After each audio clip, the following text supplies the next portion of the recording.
Madam Clerk, please call the roll. Representative Baum. Here. Camper. Here. Cochran. Here. Faison. Garrett. Here. Hawk. Here. Hazelwood. Here. Hicks. Here. Love. Here. Moon. Here. Shaw. Here. Whitson. Williams. Here. Here. Chairman Hicks. Here.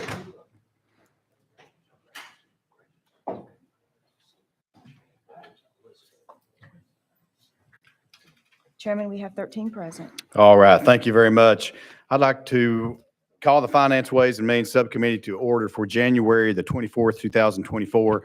Members, are there any announcements or personal orders? Chairman Hall. Thank you, Mr. Chairman. I think we had a new voice call and roll there for us. Could you introduce us to the new voice? That is going to be our next item of business here in just 1 second. So you've got perfect timing. And I think Papaw's on the committee too. So I know we got a couple things. So thank you, Mr. Chairman. We're going to get him too. So I appreciate that. All right, members, I'd like to begin by welcoming everyone to the House Finance, Ways and Means Subcommittee. We do, as Chairman Hawk said, we do have some new staff and new members. So we're going to begin with our newest member of the subcommittee, Representative Tim, and I'm going to be kind and just say Representative Tim Hicks. He's not my grandfather, for any of you all that are wondering.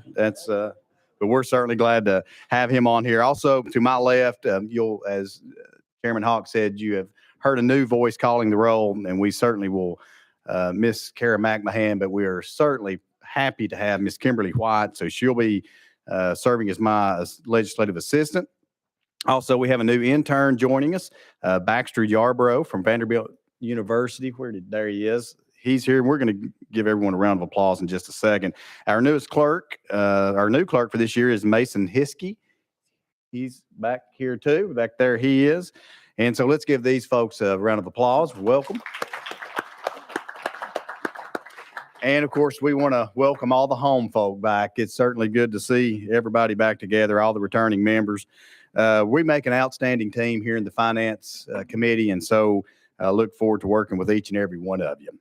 Without further ado, let's go over some of the new policy and procedures, and I'm going to brush against just some of the old, some of our old rules, just so that everyone is familiar and kind of bring this back to the forefront. Bill notices and amendments, bill notices and proposed amendments must now be submitted electronically, so that has not changed. All amendments must be filed with the full committee through the corresponding Outlook distribution list. This process will automatically request a fiscal memo on your behalf. And this is very important. I just want to make sure everybody does hear this, not only the members, but also those in the audience and those that may be tuning in. The Finance Subcommittee, we do not accept verbal amendments. So I want to make sure everyone understands that. And also the deadline to submit proposed committee amendments is Tuesday at 10 a.m. Again, let me say that again. That's going to be Tuesday at 10 a.m. and that is to submit amendments. Also, local bills with fiscal impact, that hasn't changed. We only consider bills that if they are sponsored or co-sponsored by a representative from that locality, that hasn't changed. I just want to remind everyone of that. Also, testimony in the committee. The request for testimony by guest speakers can now be submitted online at the General Assembly website, or you can also do that in my office 24 hours prior to the scheduled meeting. And of course, time limits may be placed on testimony and comments. Also, electronic devices, and of course, this hasn't changed, but I always think it's good to just be mindful of this, that just be respectful of the committee and be respectful of those presenting. Turn off your devices. And of course, if you do have to take a call, we would ask that you please, go outside of the room and take that call. Also, presentation of bills in committee pursuant to House Rule 83, subsection 20. Members presenting a bill before the committee will be limited to 5 minutes for their initial presentation. Again, that's a rule change. So again, that's Rule 83, subsection 20, 5 minutes as you begin your presentation. Members, any questions on any of the policies or procedures before we move on? If not, let's get to our calendars. We have 2 bills on our regular calendar and 1 bill on our addendum calendar. So we're going to begin with item number 1. Item number 1 is going to be House Bill 28 by Leader Lamberth. We have a motion and a second. Sir, you are recognized for a brief description. Thank you, Mr. Chairman, and given the new rules you just said, I mean, somebody may want to start the clock. I've got a lot to say this morning. So all jokes aside, this is a very important bill, and this is an issue that I've worked on for over a decade, and many of us in this room have worked on this issue. When a city wants to annex outside of their city limits, right now there's really no comment or impact or concern that the county can weigh in on that process at all. So it is between the city and the landowner. We collectively as the legislature did away with forced annexation several years ago. I think that was a very good policy decision. It had become a very difficult process and quite frankly, one that didn't work very well when we had forced annexation. So what this bill would seek to do as amended is just says, look, if a city wants to go beyond their city limits, and for those of you that are in metro areas, this really isn't an issue, but for everyone else in the state, if a city wants to take in part of the county and they have a willing landowner, it would allow the county commission a vote on that. The county commission obviously has the responsibility for funding schools in most areas, at least school buildings, and approving, the school board's budgets. It also has the responsibility for the jail and the sheriff's department and the roads in the county. And so I feel like that they should have a seat at the table. Mr.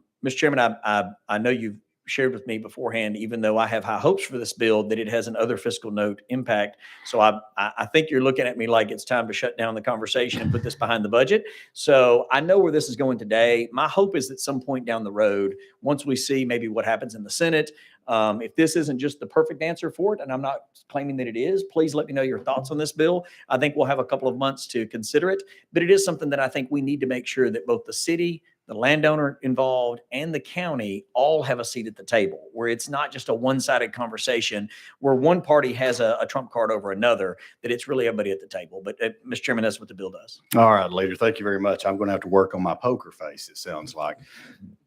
Members, you've heard the description of the bill. As the sponsor has alluded to, there is a other fiscal impact which will place this piece of legislation behind the budget. But are there any initial questions? We're going to get really into this as this comes back before us. So you'll have time to ask other questions, and we'll get, again, we'll have other discussions. But any questions at this time?